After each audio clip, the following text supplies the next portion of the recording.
Here's something nobody ever told you about how money really works. You've spent years earning money, but almost no time learning how money actually works. Not the classroom version, not the motivational poster version. I mean the real system, the one quietly deciding whether money works for you or quietly controls your life. Because the truth is, the most important rules about money are never taught in schools, never explained at work, and rarely talked about out loud. Not because they're complicated, but because the system works better when you don't understand it. So in this video, we're going to pull the curtain back. By the end, you'll understand why. Working harder doesn't always make you richer. Debt feels normal, but quietly limits your freedom. And why some people seem calm about money no matter what the economy does. This isn't about getting rich quick. It's about finally understanding the game you've been playing your whole life without ever being shown the rulebook. So let's start with a simple question. What money really is and isn't? What is money? Most people answer with something they heard once. It's a medium of exchange. It's a store of value. And yeah, that's not wrong. But it's not the full story either. Because money isn't actually a thing. It's not the paper. It's not the numbers in your bank app. It's not even the coins. Money is trust. A shared belief that these symbols represent value, and that other people will accept them tomorrow, next week, next year. That's it. If that trust disappears, money disappears with it. And here's the part most people never stop to think about. Modern money, like the US dollar, has no intrinsic value. It's not backed by gold. It's not tied to anything physical. It only works because we all agree it works. That agreement is incredibly powerful, but also incredibly fragile. When you get paid, you're not receiving wealth. You're receiving a claim on wealth, a promise that you'll be able to trade those dollars for goods and services later. And as long as trust holds, everything feels stable. But once you understand that money is trust, you start asking a different question. Who controls that trust? And that's where things get interesting. The invisible architecture.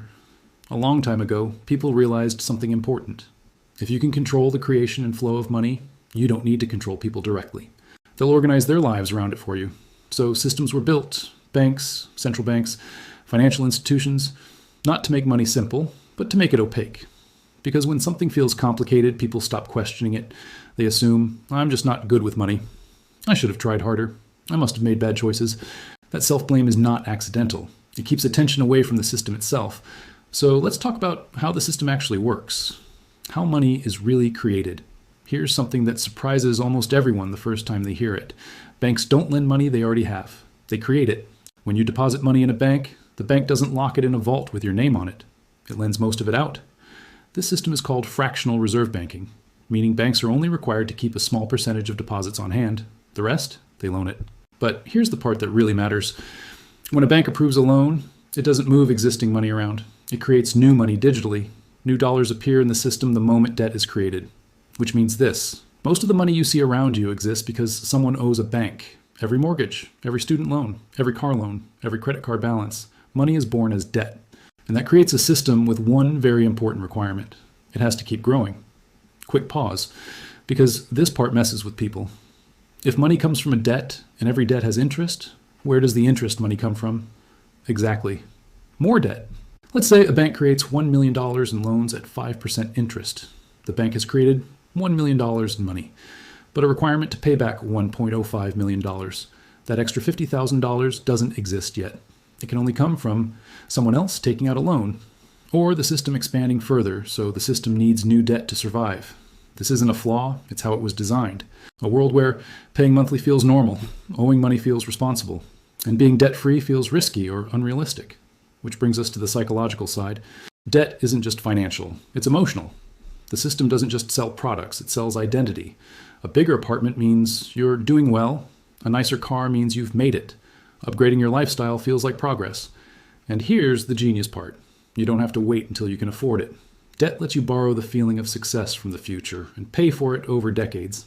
It's consumption on a time delay.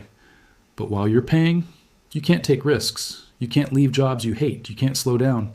Not because you're weak, but because your future income is already promised. That's not freedom. That's obligation wrapped in comfort. Now, here's where the story splits. Because not everyone uses the system the same way. Most people use debt to consume. They borrow to buy things that lose value. Cars, gadgets, lifestyle upgrades. Debt goes up. Assets don't. But people who understand money use debt differently. They borrow to own. Businesses, real estate, productive assets. Their debt increases, but their assets increase faster.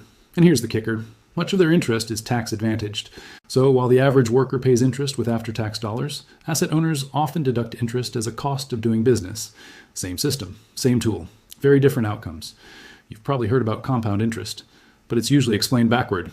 Compound interest is powerful on assets and brutal on debt. If you invest early, time works for you. If you borrow heavily, time works against you. That's why starting position matters so much. People with early access to capital, often through family, connections, or inheritance, get a head start. Their money compounds while they sleep. Everyone else spends decades just trying to break even. That's not a moral judgment. It's math. And the system never taught you this, because it doesn't need everyone to understand it. It just needs enough people to keep participating. Here's the most important part of this video. Understanding how money works doesn't instantly free you, but it does something even more powerful. It removes the shame. You stop saying, "I'm bad with money," and start asking, "Why was the system designed this way?" That shift changes behavior. You stop chasing appearances. You stop confusing income with wealth. You stop upgrading just because you can. You start thinking in terms of ownership, flexibility, optionality, not perfection, just intention. You don't need to beat the system. You just need to stop playing it blindly. So now you know, money isn't just something you earn. It's a system you operate inside. And once you understand the mechanics, you can make choices that give you more control, not less. You probably won't become a billionaire, but you can build a life where money supports your freedom instead of quietly running it. And that's a win most people never even realize is possible. So the real question is, now that you understand how money really works, what are you going to do differently? If this opened your eyes and you want to go deeper into the systems behind wealth, power, and financial psychology, subscribe to the channel. We release new videos every alternate days breaking down the things they never taught, but always expected you to figure out. The next one might change how you see everything. Thanks for watching. I'll see you in the next video.